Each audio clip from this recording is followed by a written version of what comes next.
അതിനുശേഷമാണ് അവർ കേരളത്തിന്റെ ആരോഗ്യരംഗത്തെ കബളിപ്പിക്കുന്ന ഒരു പ്രമാണിയുടെ പേറോളിൽ ഇരിക്കുന്നത്. ഇപ്പോഴും ഞാനൊരു കാര്യം ചോദിക്കട്ടെ, നിങ്ങളുടെ പ്രശ്നം എന്താ? നിങ്ങൾ ഇവിടെ ചർച്ച ചെയ്യുന്ന ചോദ്യങ്ങളല്ല, നിങ്ങൾ ആ ചോദ്യത്തിനോട് പ്രതികരിക്കാം. നമ്മൾ സാർത്ഥകമായ ചർച്ചയിലേക്ക് എന്റെ ഭാഗങ്ങൾ നിങ്ങൾ കേൾക്കുന്നെങ്കിൽ നിങ്ങളല്ലാതെ ഈ ചർച്ചയിൽ ഒന്നുമില്ലാത്ത ഒരാളെ കുറിച്ച് വെറുതെ ആയതുകൊണ്ടാണ്. എ കെ ബാലൻ എന്ന മന്ത്രിയുടെ എന്ത് സൗജന്യം കിട്ടിയവർ?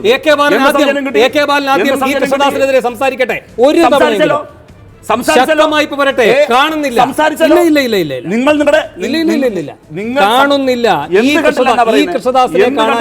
ഈ കൃഷ്ണദാസിനെ കാണാനില്ല. എന്തുകൊണ്ടാണ്? ആ ഭാഗത്താണല്ലോ അദ്ദേഹം പാലക്കാടുകാരൻ കൂടെയാണല്ലോ.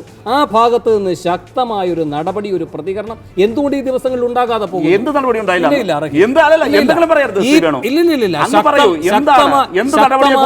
ശക്തമായ ഒരു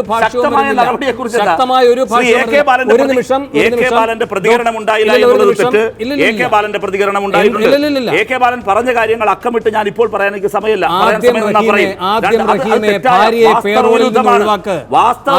ഭാര്യയെ പേറോളിൽ നിന്ന് ഒഴിവാക്കട്ടെ മന്ത്രി. എ കെ ബാലന്റെ ഭാര്യ അവിടെ ജോലി ചെയ്യുന്നതിന്റെ ധാർമ്മിക രോഷമാണോ, ജിഷ്ണു പ്രണോയ് എന്ന കുട്ടിക്ക് കിട്ടിയ നീതിയെ കുറിച്ചാണ് സംസാരിക്കുന്നത്? ഞാൻ അതിനെ കുറിച്ച് പറഞ്ഞു. ഡോക്ടർ ഹിതേഷ് ശങ്കർ ടെലിഫോൺ ലൈനിൽ. ഡോക്ടർ ഹിതേഷ് ശങ്കർ, ഇപ്പോൾ ഇവിടെ ശ്രീ എ റഹീം പറയാൻ താങ്കൾക്ക് കേൾക്കാമോ? ഡോക്ടർ ഹിതേഷ് ശങ്കർ കേൾക്കാം. ഇവിടെ റഹീം പറയുകയായിരുന്നു, ഫോറൻസിക് റിപ്പോർട്ട് ഇപ്പോഴാണ് വന്നത്, അതുകൊണ്ടാണ് പോലീസിന് 10-ാം തീയതിയാണ് വന്നത്, അതുകൊണ്ടാണ് പോലീസിന് ഈ നടപടികൾ ഇപ്പോൾ മാത്രം കൈക്കൊള്ളാൻ കഴിഞ്ഞത് എന്ന്. 10-ാം തീയതിയാണ് വന്നത്, ഇന്ന് തീയതി 15ആണ്. 2 ദിവസം മുൻപ് നടപടികളിലേക്ക് പോലീസ് പോവുകയും ചെയ്തു. ഈ ഫോറൻസിക് റിപ്പോർട്ട് വൈകിയത് കൊണ്ടാണോ ഈ പ്രതികളെ കൃത്യമായി നിശ്ചയിക്കുന്നതിൽ പോലീസിന് കാലതാമസം ഉണ്ടായത്? അല്ല, ഇതില് പോസ്റ്റ്മോർട്ടം റിപ്പോർട്ട് എന്ന് കൊടുത്തു എന്ന് വ്യക്തമായിട്ട് പറയാൻ എനിക്കറിയില്ല. ഞാൻ പോസ്റ്റ്മോർട്ടം റിപ്പോർട്ട് എനിക്കറിയില്ല. ഒരു നിമിഷം ശ്രീജിത്ത്.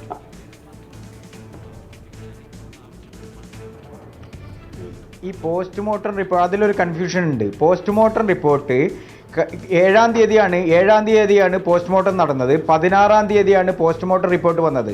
റഹീം ഉദ്ദേശിക്കുന്ന ഫോറൻസിക് റിപ്പോർട്ട് എന്ന് പറയുന്നത് ഈ എഴുതിയത് ഈ ജിഷ്ണു പ്രണോയ് ഇവിടെ ആത്മഹത്യക്കുറിപ്പ് വ്യാജമാണ്. അതാണ് റിപ്പോർട്ടിലൂടെ തെളിഞ്ഞിട്ടുള്ളത്. അതുപോലെ തന്നെ ആത്മഹത്യാക്കുറിപ്പ് വ്യാജമാണ്. അതുപോലെ തന്നെ ജിഷ്ണു പ്രണോയ് ഞാൻ തന്നെയാണ് കോപ്പി അടിച്ചത് എന്ന് എഴുതി കൊടുത്ത ഞാൻ തന്നെയാണ് സമ്മതിച്ചതെന്ന് പറയുന്ന പത്രവും രണ്ടും വ്യാജമാണ്. ഇതിന്റെ റിപ്പോർട്ടാണ് ഈ കഴിഞ്ഞ 10-ാം തീയതി വന്നിട്ടുള്ളത്. ഈ പറഞ്ഞതാണ് അതിന്റെ കാര്യം. ഈ കേസിൽ നിർണായകമായ വഴിത്തിരിവായി മാറിയത് ഇവരാരും പ്രതീക്ഷിക്കാത്ത വിധം പോലീസ് നടത്തിയ ഒരു മൂവ്മെന്റാണ്. പോലീസ് നടത്തിയ മൂവ്മെന്റിൽ ജിഷ്ണു പ്രണോയിയുടെ എന്ന പേരിൽ ഇവർ മുൻപ് ചെയ്ത 2 കുറ്റങ്ങളിൽ ജിഷ്ണു എഴുതി കൊടുത്ത അപ്പോളജി എന്ന പേജനെ അവർ സൂക്ഷിച്ചു വെച്ചിരുന്ന 2 കടലാസുകളുണ്ട്.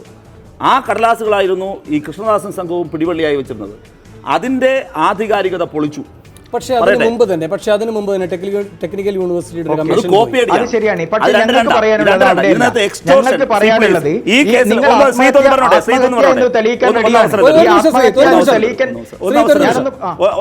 അതായത് ഈ കേസിലെ നിർണായകമായ വകുപ്പുകളായി മാറിയത് 306 അല്ല, അതാണ് എക്സ്പോസ് ചെയ്യപ്പെടേണ്ടത്. 384 എക്സ്റ്റോർഷനും അതിനുശേഷം ഈ ഫോർജറിയും വന്നത് ചേർക്കാനാകില്ലായിരുന്നു. 10-ാം തീയതി വന്ന ഫോറൻസിക് റിപ്പോർട്ടിന്റെ അടിസ്ഥാനത്തിലാണ്. ആ ഫോറൻസിക് റിപ്പോർട്ട് എന്നാൽ ഇവർ എടുത്തു വെച്ചിരുന്ന ഒരു സെൽഫ് പ്രൊട്ടക്ഷനായി ഇവർ എടുത്തു വെച്ചിരുന്ന ഒരു പരിച ഇവൻ എഴുതി കൊടുത്തത്. ഇവൻ ആ കുഴപ്പക്കാരനാണ്, കുറേ കാലമായി ജിഷ്ണു പ്രശ്നക്കാരനാണ്. അന്ന് കോപ്പി അടിച്ചു. സ്ഥിരം കുഴപ്പക്കാരനായ ഒരാളെ നമ്മൾ ചില ശാസനയൊക്കെ കൊടുത്തിട്ടുണ്ട്, അയാൾ ആത്മഹത്യ ചെയ്തിട്ടുണ്ട്, അല്ല ഞങ്ങൾ മാൻ ഹാൻഡിൽ ചെയ്തിട്ടില്ല, ഫാബ്രിക്കേറ്റഡ് അല്ല എന്ന് വരുത്തി തീർക്കാൻ ജിഷ്ണുവിൻ്റെ തന്നെ കയ്യക്ഷരം എന്ന വ്യാജന ഇവർ തയ്യാറാക്കി വെച്ചിരുന്ന 2 കത്തുകൾ, അപ്പോളജി ലെറ്ററുകൾ, ആ രണ്ടും വ്യാജമാണെന്ന് തെളിയിച്ചത് പിണറായി സർക്കാരിന്റെ പോലീസാണ്. ഒരു നിമിഷം ശ്രീജിത്ത്, അത് വന്നതിന് ശേഷമാണ് ഈ പ്രധാനപ്പെട്ട വകുപ്പുകൾ വന്നത്. വേണു എനിക്കൊരു പ്രധാനപ്പെട്ട കാര്യം പറയാനുള്ളത് അതൊക്കെ അല്ല വിഷയം. നിങ്ങൾ ഇവിടെ ആത്മഹത്യ എന്നുള്ള കാര്യത്തിൽ തന്നെ ഉറച്ചു നിൽക്കുകയാണ്. ഞങ്ങൾക്ക് അവിടെയുള്ള സംശയം ഇത് കൊലപാതകമാണ് എന്ന ആവശ്യത്തിൽ, അത് അന്വേഷിക്കണം, കൊലപാതകമാണ് എന്ന അഭിപ്രായത്തിലാണ് ഞങ്ങളുടെ കുടുംബമുള്ളത്. അത് തെളിയിക്കപ്പെടാതിരിക്കാൻ കേസ് അട്ടിമറിക്കപ്പെട്ടിട്ടുണ്ട്, പോസ്റ്റ്മോർട്ടം റിപ്പോർട്ട് അട്ടിമറിക്കപ്പെട്ടിട്ടുണ്ട്. അവിടെയാണ് എനിക്ക് സൂചിപ്പിക്കാനുള്ളത്. കേൾക്കുന്നുണ്ടോ? കേൾക്കുന്നുണ്ട്, പറഞ്ഞോളൂ. ഹലോ, കേൾക്കുന്നുണ്ട് ശ്രീജിത്ത്, പറഞ്ഞോളൂ. എന്താ സംഭവിച്ചതെന്ന് പറഞ്ഞാല് ഞങ്ങൾ ഒറ്റപ്പാലം താലൂക്ക് ആശുപത്രിയിലായിരുന്നു ജിഷ്ണുവിന്റെ ബോഡി 6-ാം തീയതി രാത്രി ഉണ്ടായിരുന്നത്. അവിടെ പോസ്റ്റ്മോർട്ടം ചെയ്യാൻ ആവശ്യമായ ഒരു MD ഡോക്ടർ തന്നെ പോസ്റ്റ്മോർട്ടം ചെയ്യാൻ ആവശ്യമായ എല്ലാ സൗകര്യങ്ങളും അവിടെ ഉണ്ടായിരുന്നു. ഈ മുഖത്തെ മൂക്കിൽ കണ്ട മുറിവ് രക്തം കല്ലിച്ചതാണ്, മരണത്തിന് മുമ്പുണ്ടായ മുറിവാണ്, ഇവന്റെ ശരീരത്തിലാകെ മർദ്ദനമേറ്റ പാടുകളുണ്ട്. ഇതൊക്കെ കൊണ്ട് ഒരു ഫോറൻസിക് സർജൻ വിദഗ്ധരായ ഒരാളുടെ നേതൃത്വത്തിൽ പോസ്റ്റ്മോർട്ടം നടത്തേണ്ടതായിട്ടുണ്ട്. അതുകൊണ്ട് നിങ്ങൾ തൃശ്ശൂർ മെഡിക്കൽ കോളേജിലേക്ക് കൊണ്ടുപോകണമെന്ന് ഒറ്റപ്പാലത്തെ ഡോക്ടറാണ് ആവശ്യപ്പെടുന്നത്. വിദ്യാർത്ഥിയല്ല, PG വിദ്യാർത്ഥിയല്ല, വിദഗ്ധനായ ഡോക്ടറാണ് ആവശ്യപ്പെടുന്നത്. ഞങ്ങൾ ഒറ്റപ്പാലം താലൂക്ക് ആശുപത്രിയിലേക്ക് ഈ മൃതദേഹം കൊണ്ട് 10-60ഓളം കിലോമീറ്റർ അവിടെ നിന്ന് തൃശ്ശൂരിലേക്ക് കൊണ്ടുപോയി. അവിടെ എത്തിയപ്പോൾ ഞാൻ ചോദിച്ചു, ഈ PG വിദ്യാർത്ഥിയോട് ഞാൻ സംശയം തോന്നിയപ്പോൾ ചോദിച്ചു, നിങ്ങളൊരു ജൂനിയർ ഡോക്ടറല്ലേ, ഇവിടുത്തെ സീനിയർ ഡോക്ടർ ഇതിന് നേതൃത്വം നൽകില്ലേ എന്ന് ചോദിച്ചു. അപ്പോഴാണ് ഞങ്ങളെ പരിഹസിച്ചത്, ഇത് പ്രാഥമിക ആരോഗ്യ കേന്ദ്രമല്ല, മെഡിക്കൽ കോളേജാണ്, ഇതൊക്കെ നടക്കുമെന്ന് പറഞ്ഞു. ഈ വീഡിയോ ചിത്രീകരിക്കാൻ ഉൾപ്പെടെയുള്ള ആവശ്യങ്ങൾ ഞങ്ങൾ ഉന്നയിച്ചു. ഇതൊക്കെ അവർ ഞങ്ങളെ തെറ്റിദ്ധരിപ്പിച്ചുകൊണ്ടാണ് ഒരു PG വിദ്യാർത്ഥിയെ കൊണ്ട് പോസ്റ്റ്മോർട്ടം നടത്തുകയും അതിലാണെങ്കിൽ അടിമുടി കളവുകളാണ്. പോലീസ് നടത്തിയ ഇൻക്വസ്റ്റ് റിപ്പോർട്ടും ഈ പോസ്റ്റ്മോർട്ടം റിപ്പോർട്ടും തമ്മിൽ വളരെയേറെ വൈരുദ്ധ്യം നിലനിൽക്കുന്നുണ്ട്. ഈ പോസ്റ്റ്മോർട്ടം റിപ്പോർട്ട് 16-ാം തീയതി തന്നെ പുറത്തു വന്നിട്ടുണ്ട്. അതിൽ നടക്കുന്ന, ഞാൻ തീർത്തു പറയാണ്, പോസ്റ്റ്മോർട്ടം റിപ്പോർട്ടിൽ നടന്ന ക്രമക്കേടുകളും അവിടെ നടന്ന കളിയും പുറത്തു വന്നാൽ, അതോടൊപ്പം തന്നെ കൃഷ്ണദാസിനെയും സഞ്ജിത്തിനെയും ജയിലിലടച്ചാൽ, അവിടെയുള്ള ജിഷ്ണുവിന്റെ കൂടെ ഉറങ്ങുന്ന കുട്ടികളും കൂടെ പഠിക്കുന്ന കുട്ടികളും സത്യം പുറത്തു പറയും. അവിടെ തല്ലിക്കൊന്നതാണ്, സംശയമില്ല. ഡോക്ടർ ഹിതേഷ് ശങ്കർ, ഇവിടെ ഈ കത്തുകൾ വ്യാജമാണോ അല്ലയോ എന്ന ഫോറൻസിക് പരിശോധനാ റിപ്പോർട്ടാണോ ഈ കേസിന് ബലം നൽകുക, അതോ പോലീസ് ചെയ്യേണ്ട കാര്യങ്ങൾ കൃത്യമായി ചെയ്യുകയായിരുന്നെങ്കിൽ ആ തെളിവുകളോ? എന്ന് വെച്ചാൽ അവിടെ ഈ ശുചിമുറിയിൽ പോയാണല്ലോ ഇദ്ദേഹം ജീവനൊടുക്കിയെന്ന് പറയുന്നത്. അവിടുത്തെ പരിശോധന 2 ആഴ്ചയോളം വൈകിയെന്നാണ് പറയുന്നത്. അതിനു മുൻപ് അവിടുത്തെ തെളിവുകളെല്ലാം ചോരക്കറയടക്കം കഴുകിക്കളഞ്ഞു എന്നാണ് പറയുന്നത്. ജിഷ്ണുവിൻ്റെ മുറി അവിടുത്തെ വാർഡൻ കൊടുത്ത താക്കോല് കൊണ്ട് പൂട്ടിയെന്നാണ് പറയുന്നത്. സഹപാഠികൾ അപ്പോൾ പറഞ്ഞു അങ്ങനെ പൂട്ടരുത്, കാരണം അവരതിൽ കൃത്രിമം കാണിക്കും. പിന്നെ അതുമായി ബന്ധപ്പെട്ട തെളിവെടുപ്പുകളെല്ലാം വൈകുകയാണ് ഉണ്ടായത്. ശരീരത്തിലെ പാടുകളുടെ കാര്യം പോസ്റ്റ്മോർട്ടം റിപ്പോർട്ടിലേക്ക് വരാതിരിക്കുന്നു. FIR-ൽ ഇത് സംബന്ധിച്ച സൂചനകളൊന്നുമില്ലാതിരിക്കുന്നു. ഈ വീഴ്ചകളാണോ ഈ കേസിനെ സംബന്ധിച്ച് പ്രധാനം, അതോ ഈ വ്യാജരേഖ ചമച്ചു എന്ന ഫോറൻസിക് കണ്ടെത്തലാണോ? ഏതാണ് ഈ കേസിന് ബലം നൽകുന്നത്? ഈ കേസിനെ കുറിച്ച് പറയുമ്പോൾ തന്നെ കേട്ടുകൊണ്ടിരിക്കുന്ന ജനങ്ങൾ തെറ്റിദ്ധാരണ തൃശ്ശൂർ ഡിപ്പാർട്ട്മെന്റ് അല്ലെങ്കിൽ കേരളത്തിലെ ഫോറൻസിക് നഷ്ടപ്പെടുന്ന രീതിയിലോട്ട് ചർച്ച പോകരുതെന്ന് അഭ്യർത്ഥിക്കുന്നുണ്ട്. കാരണം മാത്രമല്ല, ഒരിക്കലും ഫോറൻസിക് റിപ്പോർട്ട് അല്ലെങ്കിൽ അട്ടിമറിക്കപ്പെട്ടു എന്ന് വിശ്വസിക്കുന്നില്ല. അവിടെ വന്ന കുറവുകൾ എന്താണെന്ന് വെച്ചാൽ അത് പരിഹരിക്കേണ്ടതായിട്ടുണ്ട്. ശ്രീജിത്ത് ഉന്നയിച്ച ആരോപണങ്ങൾ വളരെ ഗൗരവമായിട്ട് തന്നെ സർക്കാർ കണക്കാക്കേണ്ടതുണ്ട്, അത് സംശയമില്ല. സീനിയർ ഡോക്ടറുടെ സാന്നിധ്യം അവിടെ ഉണ്ടാവേണ്ടതാണ്, അതിന് യാതൊരു സംശയവുമില്ല. അതൊക്കെ ഞാൻ അടിവരായിട്ട് തന്നെ പറയുന്നു. പക്ഷേ ഒരിക്കലും ഡിപ്പാർട്ട്മെന്റിൽ ഇത്രയും അട്ടിമറികൾ നടക്കുമെന്ന് ഞാൻ വിശ്വസിക്കുന്നില്ല. എന്റെ അധികം കേരളത്തിലെ ഡിപ്പാർട്ട്മെന്റുകളിലും ഫോറൻസിക് മെഡിസിൻ ഡിപ്പാർട്ട്മെന്റിൽ അട്ടിമറികൾ നടക്കുന്നില്ല, എന്റെ അറിവിൽ അങ്ങനെയൊന്നുമില്ല. പക്ഷേ വേണു സൂചിപ്പിച്ച പോലെ തന്നെ ഇതിൽ ഇനീഷ്യൽ കുറച്ച് പ്രശ്നങ്ങൾ വന്നിട്ടുണ്ട്. സീൻ എക്സാമിനേഷൻ സമയത്ത് പ്രോപ്പറായിട്ടുള്ള കുട്ടിയുടെ സീൻ അവിടെ കൊണ്ടുപോയതിനു ശേഷം പ്രോപ്പറായിട്ട് സീൻ പ്രൊട്ടക്ട് ചെയ്തിട്ടില്ല. അങ്ങനെ അത്തരം കുറച്ച് പ്രോബ്ലംസ് ഇതിലുള്ള അത് ഗൗരവതരമാണോ അല്ലയോ? ഈ ചോരക്കറ നീക്കിക്കളയുന്നു. അതുപോലെ തന്നെ ഈ പോസ്റ്റ്മോർട്ടത്തിലേക്ക് കൊണ്ടുവരുമ്പോൾ സ്വാഭാവികമായിട്ടും എങ്ങനെയാണ് ജീവൻ ഒടുക്കിയത് എന്നതിനിപ്പോൾ ഇവർ പറയുന്ന ഭാഷ്യം, പോലീസ് തന്നെ ആദ്യം FIR കൊടുക്കുമ്പോൾ തോർത്ത് മുറുക്കിയിട്ടാണ് ജീവൻ ഒടുക്കിയത് എന്നൊക്കെയാണ്. ഈ തോർത്ത് ഉൾപ്പെടെയില്ല. ഫോറൻസിക് വിദഗ്ധർ അപ്പോൾ അത് പറയുന്നുണ്ട്.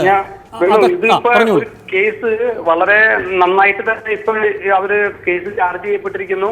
ആ കേസിനെ പറഞ്ഞോളൂ ഡോക്ടർ ഹിതേഷ്.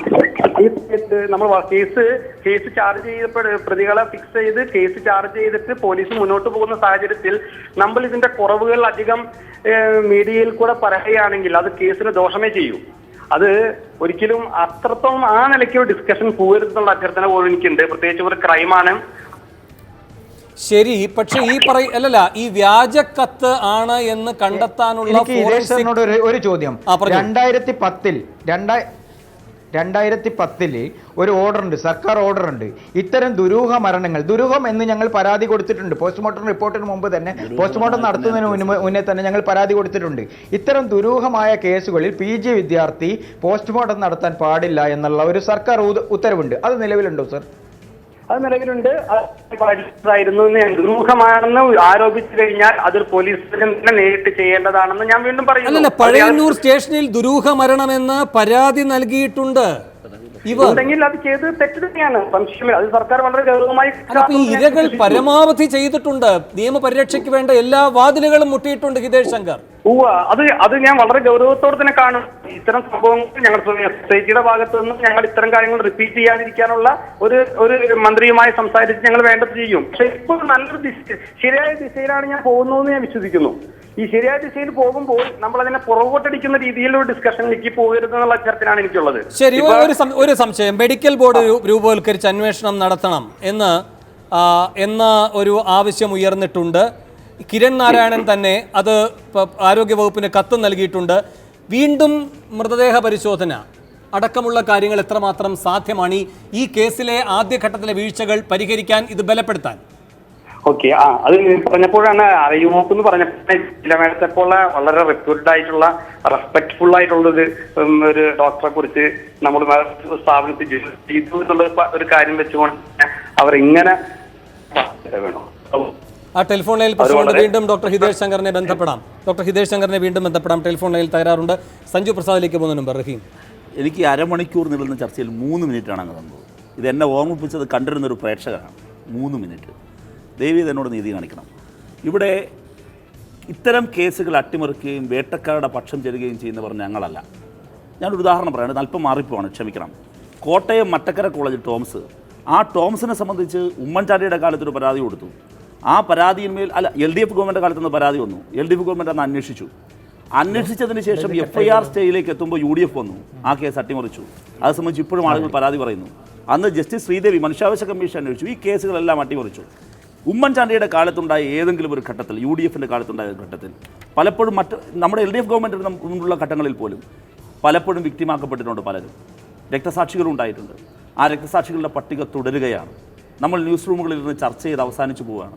നിങ്ങൾ നോക്കൂ, കൃത്യമായി കോളേജ് മാനേജറെ ഉൾപ്പെടെ കയ്യാമം വയ്ക്കും വിധം ശക്തമായൊരു നിയമ നടപടിയിലേക്ക് പോയത് ഇന്ത്യയുടെ ചരിത്രത്തിൽ ആദ്യം പിണറായി സർക്കാരാണ്. 1. 2, ഇതിന്റെ ശാശ്വതമായ പരിഹാരം.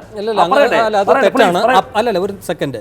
ബന്ദാരു ദത്താത്രേയ, അപ്പ റാവു ഇവർക്കൊക്കെ എതിരെ രോഹിത് വെമുല വിഷയത്തിൽ ഈ പറയുന്ന ദളിത് പീഡനത്തിന്റെ പേരിൽ പോലീസ് ചാർജ് ചെയ്തിട്ടുണ്ട്. ഇതുപോലൊരു മാനേജ്മെന്റിനെതിരെ സെൽഫ് ഫിനാൻസിംഗ് കോളേജിന്റെ വിഷയത്തിലാണോ അത്? അതൊരു സാമൂഹ്യ പ്രശ്നവുമായി ബന്ധപ്പെട്ട് ഉയർന്നു വന്ന സമരത്തിന്റെ പശ്ചാത്തലത്തിൽ നിർബന്ധമായതാണ്. ഇതങ്ങനെയല്ല. കേരളത്തിൽ സ്വാശ്രയ കോളേജുകൾ ആരംഭിച്ചതിന് ശേഷം വിക്ടിമൈസേഷൻ തുടരുന്നു. വിക്ടിമുകൾ കെട്ടിത്തൂങ്ങി കാണപ്പെടുന്നു, ചാടിച്ചാവുന്നു. ഈ പ്രശ്നത്തിൽ അഡ്രസ് ചെയ്ത് കൃത്യമായൊരു നിലപാടിലേക്ക് മെസ്സേജ് കൊടുത്തത് പിണറായി സർക്കാരാണ്. 1. 2, ഇതിനൊരു ശാശ്വത പരിഹാരം വേണം. എന്തുകൊണ്ട് ഈ കുട്ടികൾ പീഡിപ്പിക്കപ്പെടുന്നു? എന്തുകൊണ്ട് ഇപ്പോഴും നിങ്ങളുടെ ക്യാമറയുടെ മുമ്പിൽ നിർഭയം വരാൻ കുട്ടികൾ ഭയപ്പെടുന്നു? കാരണം പ്ലീസ് പറഞ്ഞോട്ടെ. കാരണം ഇന്റേണൽ അസസ്മെന്റ് ഉൾപ്പെടെയുള്ള കാര്യങ്ങളാണ്. റഹീം അവിടെ നിൽക്കട്ടെ. ഇവിടെ ഈ കൃഷ്ണദാസിനെ പോലുള്ളവർ ഇങ്ങനെ നിൽക്കുന്നത് വെറുതെയല്ല. അവിടെ ഒരൊറ്റ അധ്യാപകൻ, ശ്രീത്ത് പറഞ്ഞു കേട്ടില്ലേ, ആരും മൊഴി കൊടുക്കില്ല എന്ന്. അതെ, ഒരൊറ്റ അധ്യാപകൻ ഇപ്പോ ഇയാൾക്കെതിരെ രംഗത്ത് വരില്ല. ഇതാണ് അവസ്ഥ. ശ്രീജിത്ത് കോയമ്പത്തൂരിൽ ഇത് നടക്കും. റഹീമെ, കോയമ്പത്തൂരിൽ ഇദ്ദേഹം ഇത് വിദഗ്ധമായി ചെയ്യുന്നുണ്ട്. അവിടെ ഈ പറയുന്ന ഒരു പ്രവീണുണ്ട്. ആ പ്രവീണിന്റെ പേര് വട്ടോളി പ്രവീൺ. അദ്ദേഹത്തിന്റെ പ്രധാനപ്പെട്ട പരിപാടി എന്ന് വെച്ചാൽ ഇദ്ദേഹത്തിന്റെ ഗുണ്ടാ സംഘങ്ങളിലുള്ള അവിടുത്തെ ഒരു പ്രമാണി. അവിടുത്തെ കോളേജിലെ ബസ് ഒരു വിദ്യാർത്ഥി ഉപയോഗിക്കുന്നില്ല എങ്കിൽ ആ ബസ്സിൽ ഉപയോഗിച്ചില്ലെങ്കിൽ പോലും ഫീസ് നിർബന്ധമായി വേണമെന്ന് പറയും. ബസ് ഫീ വാങ്ങിയില്ലെങ്കിൽ ഇടി കൊടുക്കും. എന്തെങ്കിലും ആ മാനേജ്മെന്റിനെതിരെ സംസാരിച്ചാൽ ഇതേ ബസ്സിൽ ഓടിച്ചു കൊണ്ടുപോയി ഇടി കൊടുക്കും. ഇതാണ് അവസ്ഥ. കേരളത്തിലുമുണ്ട്. ഒരു കോളേജ് മാത്രമല്ല, വിമൽ ജ്യോതി എഞ്ചിനീയറിംഗ് കോളേജ് നിങ്ങൾ ആരും ചർച്ച ചെയ്തില്ലല്ലോ. വിമൽ ജ്യോതി എഞ്ചിനീയറിംഗ് കോളേജിൽ അനാവശ്യമായ ഫൈന. ഇത് മാതിരിയുള്ള കേസാണ്. പെട്ടെന്ന് അതുകൊണ്ട് ഓർമ്മ വന്നത്. രസകരമായൊരു കാര്യം പറയട്ടെ. അവിടെ MSF സമരം ചെയ്തു.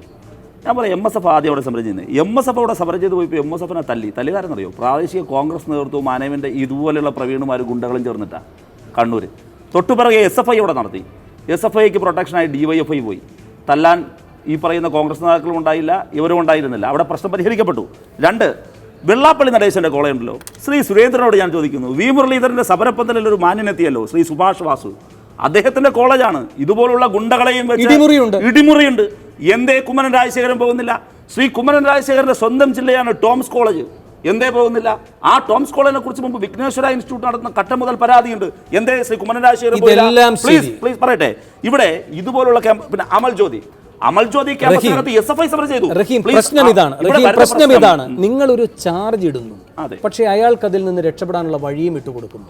ഇപ്പോൾ എനിക്ക് മനസ്സിലാക്കാൻ കഴിയുന്ന അങ്ങയുടെ SFI സഖാക്കളോട് ചോദിച്ചാലും അറിയാൻ കഴിയും, ഫാലിയസ് നരിമാൻ അടക്കമുള്ളവരുമായാണ് കൃഷ്ണദാസ് ബന്ധപ്പെടുന്നത്. ഒരു മുൻകൂർ ജാമ്യത്തിന് ഫാലിയസ് നരിമാനെ പോലെ ഒരു തലമുതിർന്ന അഭിഭാഷകന്റെ സേവനം വരെ തേടാൻ കഴിയുന്ന തരത്തിൽ ബന്ധങ്ങളുണ്ട്, പണക്കൊഴുപ്പുണ്ട്.